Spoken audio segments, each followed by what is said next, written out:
Hi everyone and welcome to the Hibiscus Tea Cafe. For those of you who don't know me, I am Dr. Ludmilla. I am a public health practitioner and certified in plant-based lifestyle. Now today I want to talk about something that I hear very often, and it's the phrase, well, I have to die of something. Everyone has to die of something. And while that may be true, the context in which we listen to that phrase and in which we hear that phrase is often skewed. And it may sound funny to some.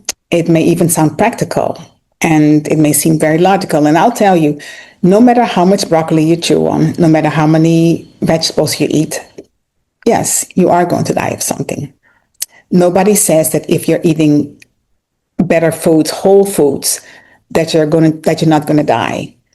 But what is true here is that we're actually we're confusing a couple of things.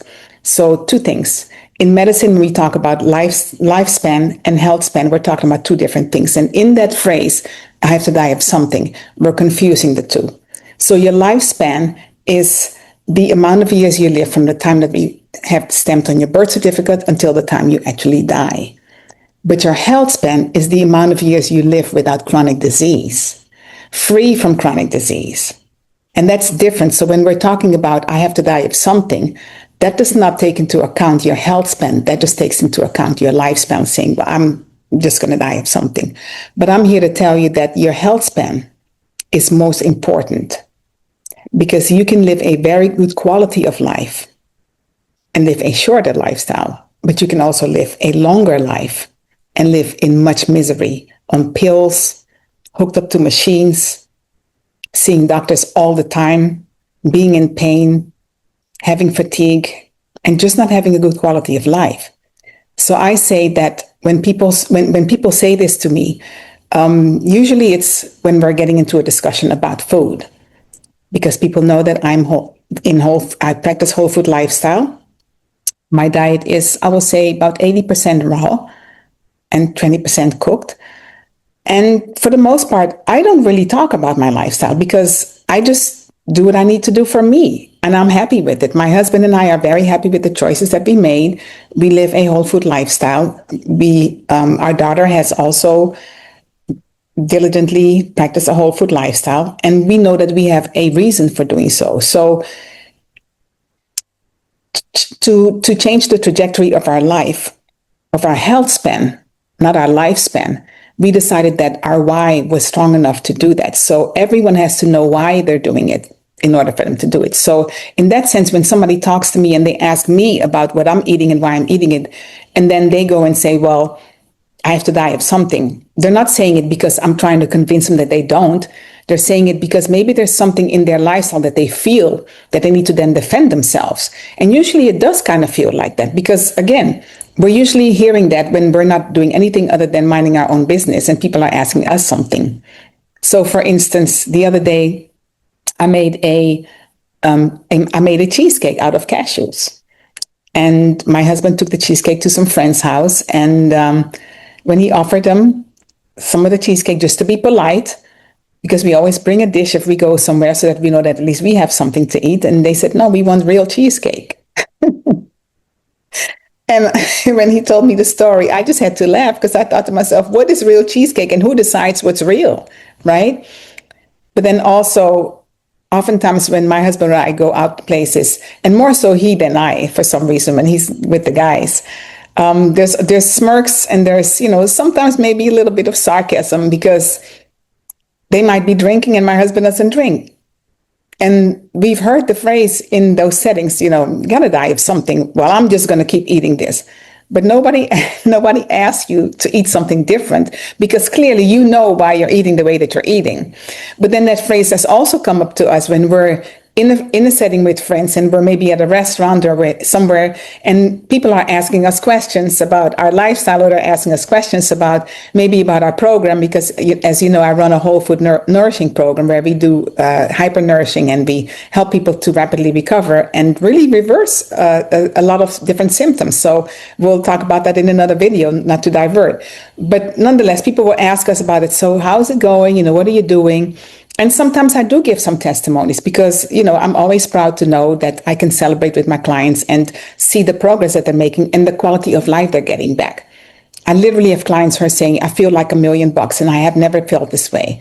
So then we talk about that. And then people say, well, I'm not going to change because I like what I like and we're going to die of something anyway. All right, then.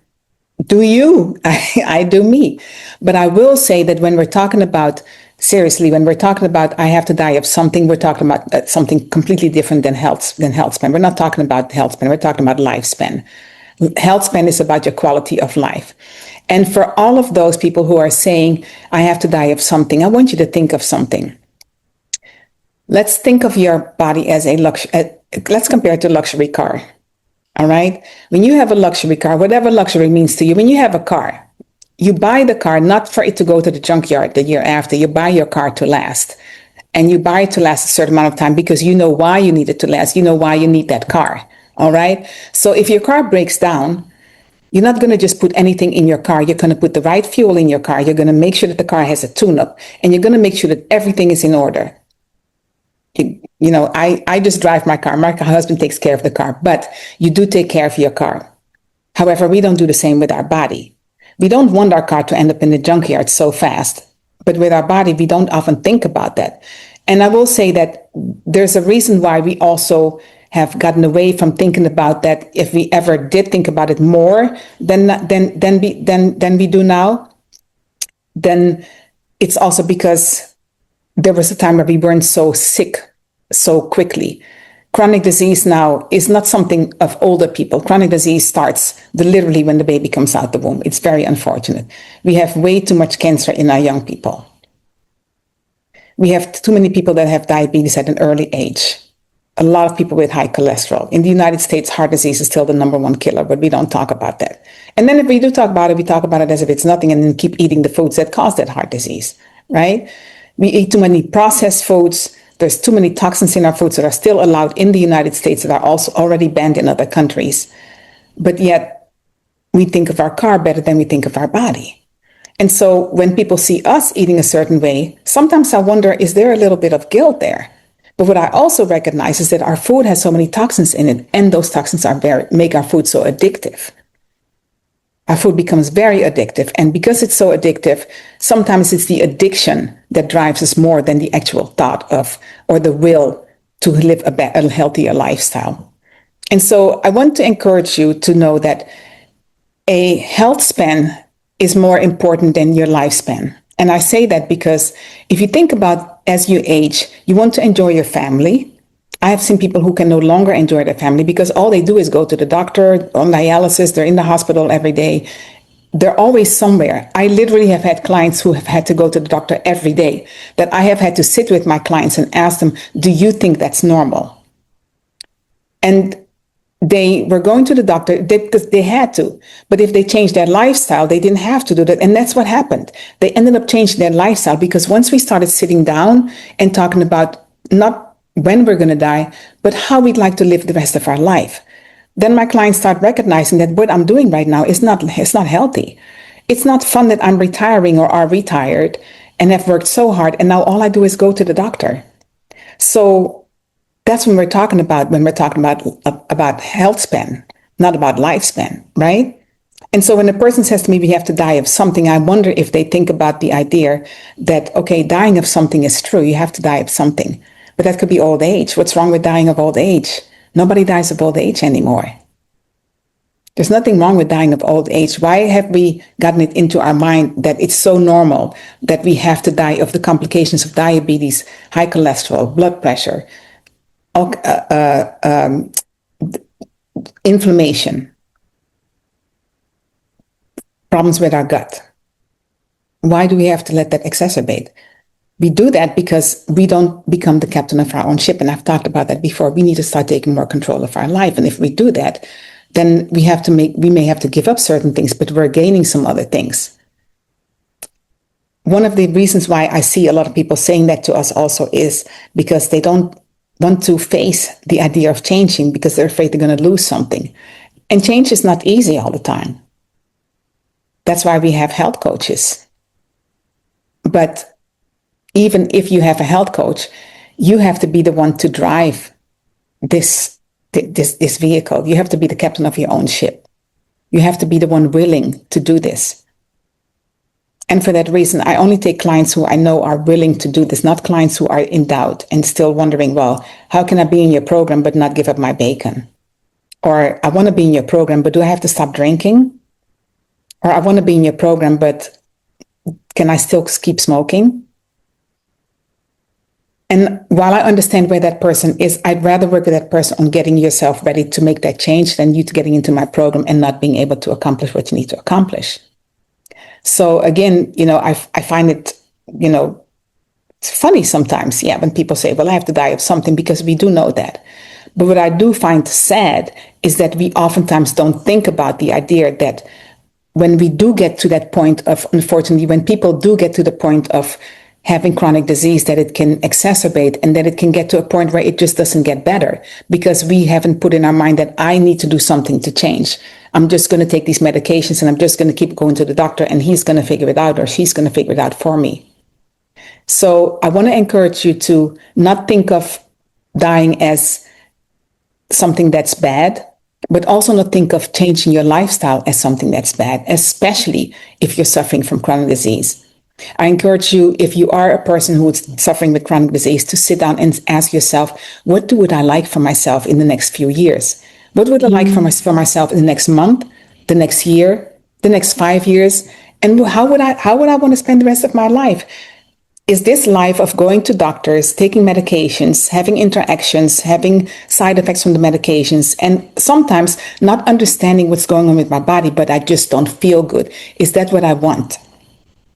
If there is an opportunity for me to take control of my health and make some changes, step by step, little by little, because Rome wasn't built in one day, as my dad used to say. But if I can take that into my own hands, would that be worth it? And if it's worth it to you, I encourage you to do it. If you need help, you can go to our program. We have wonderful programs. We do one-on-one consultations. We have a 28-day program and we have a 3-month coaching program. And we have amazing results. So don't just accept that you have to die of something. Don't just accept that chronic disease is imminent for people who are over 50. Don't just accept that going to the doctor is a normal thing beyond just having regular checkups, of course, that it's normal to go to the doctor for pill after pill after pill and for symptom after symptom after symptom and not get any results. Don't accept that. You have the power to make the change. You can do it. And everybody needs help sometimes, so there's nothing wrong with that.